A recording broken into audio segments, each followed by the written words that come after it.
বেলা না, এটা তো অবেলা, তাই না? তার মানে সে এই যে উটটা যে আসছে, এই উটটা কি আসছে? অবেলায়। তার মানে তার পরের উপন্যাস হলো এলো সে অবেলায়। আসসালামু আলাইকুম প্রিয় শিক্ষার্থী ভাই ও বোনেরা, আপনারা সবাই কেমন আছেন? আশা করি ভালো আছেন। আজকে আমরা বাংলা সাহিত্যের শামসুর রহমানকে নিয়ে পড়াশোনা করব।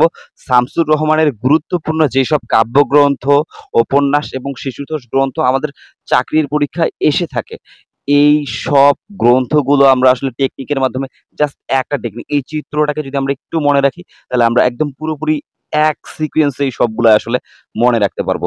চলেন আজকে আমরা দেরি না করে স্টার্ট করি। ঠিক আছে?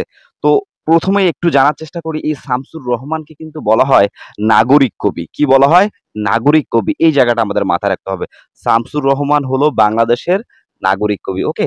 তারপর আমরা চলে যাই, এই পড়াশোনাগুলোতে ঢোকার আগে আমরা আগে এই চিত্রটার কনসেপ্টটা একটু বোঝার চেষ্টা করব এবং কনসেপ্টটা বুঝে আমরা পড়াশোনাতে ঢুকে যাব। ঠিক আছে? তো এই কনসেপ্টটা বোঝার ক্ষেত্রে আপনারা খুবই ইজিলি দেখতে পাচ্ছেন এখানে একটা উট আছে। ঠিক আছে? এই উট কিন্তু তার পিঠে একটা এটা কিন্তু একটা বাংলাদেশের মানচিত্র। এই বাংলাদেশকে নিয়ে উট কিন্তু তার পিঠের মধ্যে বাংলাদেশকে নিয়ে যাত্রা করতেছে। ঠিক আছে? ঠিক উটের এই গন্তব্যস্থল হলো এই বাড়িগুলো। ঠিক আছে? এই উটের গন্তব্যস্থল হলো এই বাড়িগুলো। তো এই উটটাকে পর্যবেক্ষণ করতেছে এই বন্দি জায়গা থেকে বা এই যে জেলখানা থেকে, বন্দি শিবির থেকে এরা পর্যবেক্ষণ করতেছে যে এই উটটা একটা বাংলাদেশকে পিঠে নিয়ে সে তার নির্দিষ্ট গন্তব্যস্থলে কি করতেছে? যাত্রা করতেছে। এখন কিভাবে যাত্রা করতেছে? এই সিকোয়েন্সটা যদি আমরা মনে রাখি, উট কিভাবে বাংলাদেশকে নিয়ে যাত্রা করতেছে, এই সিকোয়েন্সটা যদি আমরা মাথায় রাখি, তাহলে আমরা এই ফুল যেই লেখনীগুলো আছে সব শিখে ফেলবো ইনশাআল্লাহ। চলেন আমরা প্রথমেই একটু বোঝার চেষ্টা করি। ঠিক আছে? তো প্রথমেই আপনারা দেখবেন, যারা হচ্ছে বন্দি জেলখানায় রয়েছে, মানে তারা বন্দি আকারে রয়েছে। ঠিক আছে? তো যারা বন্দি আকারে রয়েছে, তারা তো একটা সময় তাদের কি ঘটবে? তাদের মৃত্যুদণ্ড হয়ে গেছে। ঠিক আছে? সেজন্য তারা মৃত্যুর আগে এই ব্যাপারটাকে দেখতেছে। ঠিক আছে? তারা এই জেলখানা থেকে এই ব্যাপারটাকে কি করতেছে? পর্যবেক্ষণ করতেছে। তাই না? তাদের মৃত্যুর আগে তারা এই ব্যাপারটা কি করতেছে? পর্যবেক্ষণ করতেছে। তাই না? সেক্ষেত্রে ১ম কাব্যগ্রন্থের নাম হবে ১ম গান, ২য় মৃত্যুর আগে। ঠিক আছে? আমরা মৃত্যুর আগে দিয়ে মাথায় রাখবো হচ্ছে ১ম গান, ২য় মৃত্যুর আগে। ১ম কাব্যগ্রন্থ আমাদের শেষ। ঠিক আছে?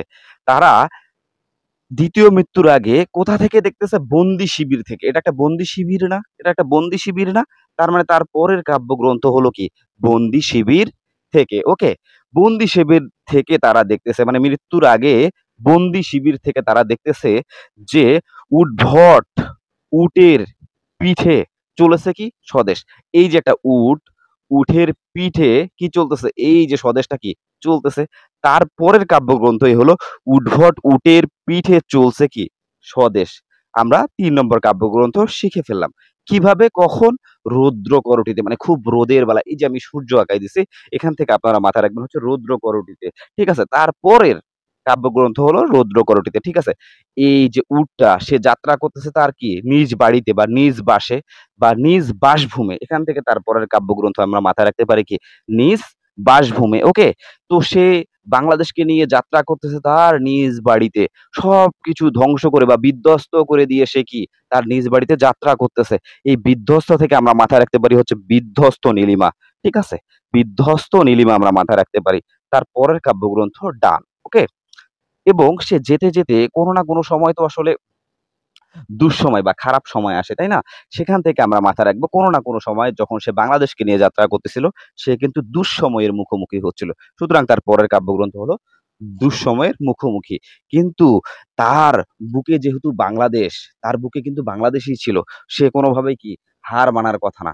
তার মানে বুকে তার কি? বাংলাদেশ। সেখান থেকে আমরা মাথায় রাখবো হচ্ছে বুকে তার বাংলাদেশ হৃদয়। তার পরের কাব্যগ্রন্থ আমাদের একটা ডান। ঠিক আছে? তারপরে হচ্ছে সে যেতে, যেতে যখন তার বাংলাদেশ হৃদয়, তার মনে একটা তীব্র আকাঙ্ক্ষা যে সে তার নিজ বাসভূমে কি পৌঁছায় যাবে। ঠিক আছে? সে নিজে, নিজেই চিন্তা করলো যে আমার এক ফোঁটা কোমল পানিও যদি আমার শরীরে থাকে আমি নিজ বাসভূমে পৌঁছাবোই। এক ফোঁটা কোমল থেকে আমরা মাথায় রাখবো এ হচ্ছে এক ফোঁটা কোমল অনল। সুতরাং আমাদের ১ম যে এই যে যাত্রা করতেছে, এই যাত্রা থেকে আমরা ১ম কাব্যগ্রন্থগুলাকে আমরা কি রাখলাম? মনে রাখলাম। ঠিক আছে? তারপরেই চলে যাবো কি? উপন্যাসে। ঠিক আছে? তো সে যেহেতু প্রচুর কষ্ট করছে, এই উটটা তার বাংলাদেশকে যেহেতু নিয়ে সে নিজ বাসভূমে যাবে, ঠিক আছে? এবং যেতে, যেতে তার কি হয়ে গেছে? আঁধার হয়ে গেছে, মানে অদ্ভুত আঁধার হয়ে গেছে। এমন এক আঁধারে পৌঁছাইছে বাড়িতে। তারপরে আমরা মাথায় রাখতে পারি ১ম উপন্যাস হচ্ছে 'অদ্ভুত আঁধার এক'। মানে এক অদ্ভুত আঁধারে সে কিন্তু কোথায় পৌঁছেছে? তার নিজ বাসভূমে কি পৌঁছাইছে। যখন অদ্ভুত আঁধারে পৌঁছায় এটা তো অবেলা। এটা কি বেলা? না, এটা তো অবেলা। তাই না? তার মানে সে এই যে উটটা যে আসছে, এই উটটা কি আসছে? অবেলায়। তার মানে তার পরের উপন্যাস হলো 'এলো সে অবেলায়'। ঠিক আছে? তো সে যখন এলো সে অবেলায় আসছে, তো সে কিন্তু সবকিছু পাস করে আসছে। কি করে আসছে? ৫ ৫ থেকে আমরা মাথায় রাখবো হচ্ছে অক্টোপাস। পাস মানে ইংরেজি পাস, অতিক্রম করা। ঠিক আছে? তার মানে এখান থেকে আমরা ৩ টা উপন্যাস মনে রাখতে পারলাম। খুবই গুরুত্বপূর্ণ পরীক্ষায় আসে। ঠিক আছে? মানে সে যেহেতু অদ্ভুত এক আঁধারে তার বাসভূমে পৌঁছেছে, সেখান থেকে আমরা মাথায় রাখতে পারবো হচ্ছে অদ্ভুত আঁধার এক এবং এই আঁধারটা ছিল অবেলা। তার মানে এলো সে কি? অবেলায়। কে? এই উটটা। ঠিক আছে? সবকিছু কি করে আসছে? পাস করে আসছে বা অতিক্রম করে আসছে। সেখান থেকে আমরা মাথায় রাখতে পারবো হচ্ছে অক্টোপাস। ওকে? সে যখন তার বাড়িতে পৌঁছাইলো, সে দেখলো তখনও কিছু শিশু এই যে এইখানে দেখবেন যে কিছু শিশু খেলাধুলা করতেছে। কিছু শিশু খেলাধুলা করতেছে। সেখান থেকে আমরা মাথায় রাখবো তার কিছু শিশুতোষ গ্রন্থ। কি মাথায় রাখবো? শিশুতোষ গ্রন্থ। এই শিশুগুলা কিছু খেলাধুলা করছে। আমরা যেই ছোটবেলায় খেলছি না, আপনারা যদি গ্রামে বড় হয়ে থাকেন, এই খেলাগুলো আপনিও খেলছেন। কি খেলছেন? এলাটিং বেলাটিং। কি খেলছেন? এলাটিং বেলাটিং। সেখান থেকে আমরা মাথায় রাখতে পারবো হচ্ছে এই শিশুগুলা খেলতেছিল কি? এলাটিং বেলাটিং। তারা খেলতেছিল হচ্ছে ধান কাটলে মুড়ো দিব। তারা খেলতেছিল কি? ধান কাটলে হচ্ছে কি দিব? মুড়ো দিব। ঠিক আছে? এবং তাদের ২ জনের মধ্যে আমরা ছোটবেলায় বলি না যে খোকা-খুকি? তাদের মধ্যে একজন ছিল খুকি, তার হাতে আবার একটা গোলাপ ছিল। তার হাতে আবার একটা কি ছিল? গোলাপ ছিল। সেখান থেকে আমরা মাথায় রাখতে পারবো হচ্ছে গোলাপ ফোটে খুকির হাতে। গোলাপ ফোটে খুকির হাতে। তাই না? তার মানে শিশুতোষ গ্রন্থ হলো এই ৩ টা। ঠিক আছে? এলাটিং বেলাটিং, ধান কাটলে মুড়ো দিব, আরেকটা হচ্ছে গোলাপ ফোটে খুকির হাতে। তার মানে এই সুন্দর কনসেপ্ট বা এই চিত্রের যে কনসেপ্টটা আছে, এই কনসেপ্টটা যদি আমরা মনে রাখতে পারি সিকোয়েন্সুয়ালি তাহলে কিন্তু আমরা পুরো শামসুর রহমানের কাব্যগ্রন্থ, উপন্যাস এবং শিশুতোষ গ্রন্থগুলা ইজিলি মনে রাখতে পারবো। আরেকবার আমি সামারাইজ করার চেষ্টা করি। এই বন্দি শিবির থেকে এরা কি পর্যবেক্ষণ করতেছে? এই উট এই বাংলাদেশকে নিয়ে যাত্রা করতেছে তার নিজ বাসভূমে। তাই না? যেহেতু তারা এখানে বন্দী আছে, তারা কিন্তু কেন বন্দী আছে? তাদের হচ্ছে ওখানে মৃত্যুদণ্ড হইছে। তাই না? তাহলে তারা তাদের মৃত্যুর আগ মুহূর্ত থেকে আমরা মাথায় রাখবো হচ্ছে ১ম গান, ২য় মৃত্যুর আগে। ১ম কাব্যগ্রন্থ শেষ। ঠিক আছে? তারা যেহেতু বন্দিতে আছে সেখান থেকে আমরা মাথায় রাখবো হচ্ছে বন্দি শিবির থেকে। ওকে? কে চলছে? এই উটটা এই বাংলাদেশকে নিয়ে চলছে। তার মানে উদ্ভট উটের পিঠে চলছে কি স্বদেশ। ঠিক আছে? চলছে কি সে একদম রোদের বেলা মানে তীব্র রোদে। তার মানে রৌদ্র করটিতে। ঠিক আছে? সে যাচ্ছে কোথায়? নিজ বাসভূমি। তাই না? সেখান থেকে আমরা মাথায় রাখতে পারবো কি নিজ বাসভূমি। সবকিছু কি করে বিধ্বস্ত করে। বিধ্বস্ত থেকে আমরা মাথায় রাখতে পারবো হচ্ছে বিধ্বস্ত নীলিমা। যখন সে সবকিছু বিধ্বস্ত করে যাচ্ছিল কোনো না কোনো সময় একসময় সে কি হয়ে গেছিল? দুঃসময়ের মুখোমুখি।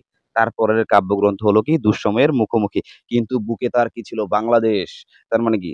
তারপরের কাব্যগ্রন্থ আমরা মাথায় রাখতে পারবো হচ্ছে বুকে তার বাংলাদেশ হৃদয়, তাই না? এবং সে বলল যে, "আমার শরীরে এক ফোঁটা কোমল পানিও থাকতেও আমি সেখানে কি পৌঁছাবো?" সেখান থেকে আমরা মাথায় রাখতে পারবো হচ্ছে এক ফোঁটা কোমল অনল। ওকে?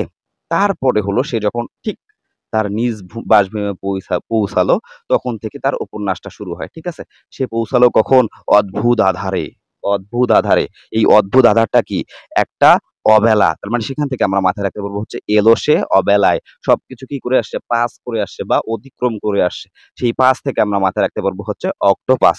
এই ৩ টা উপন্যাস আমরা শিখে ফেললাম। তো সে যখন তার ঠিক বাসায় পৌঁছাইলো, সে দেখলো যে কিছু শিশু সেখানে কি করতেছে? খেলা করতেছে। আমরা ছোটবেলায় যে খেলাগুলা করছি, তারাও সেই খেলাগুলা করতেছে। খেলাগুলা কি, কি? এলাটিং-বেলাটিং, ধান কাটলে মুড়ো দিব। তারা কি এইখানে এলাটিং-বেলাটিং খেললো, ধান কাটলে মুড়ো দিব খেললো এবং তাদের মাঝে একজন কি ছিল? খুকি। তার হাতে আবার একটা কি ছিল? গোলাপ ছিল। সেখান থেকে আমরা মাথায় রাখতে পারবো হচ্ছে গিয়ে গোলাপ ফোটে খুকির হাতে। ঠিক আছে? আমি মনে করি যে এই গুরুত্বপূর্ণ টেকনিকটি আপনাদের জন্য অনেক কার্যকরী হবে। আপনি যদি শামসুর রহমানকে খুব ইজিলি জাস্ট শর্টকাটে মনে রাখতে চান, অবশ্যই আমার এই ভিডিওটা ১ম থেকে লাস্ট পর্যন্ত একটু দেখবেন এবং আপনাদের যদি আ টেকনিক সহ কোনো ভিডিও প্রয়োজন হয় অথবা মনে রাখতে পারতেছেন না, অবশ্যই কমেন্ট সেকশনে জানাবেন। টেকনিক দিয়ে ভিডিও আপলোড করার চেষ্টা করব আপনাদের জন্য ইনশাআল্লাহ। ধন্যবাদ। আসসালামু আলাইকুম।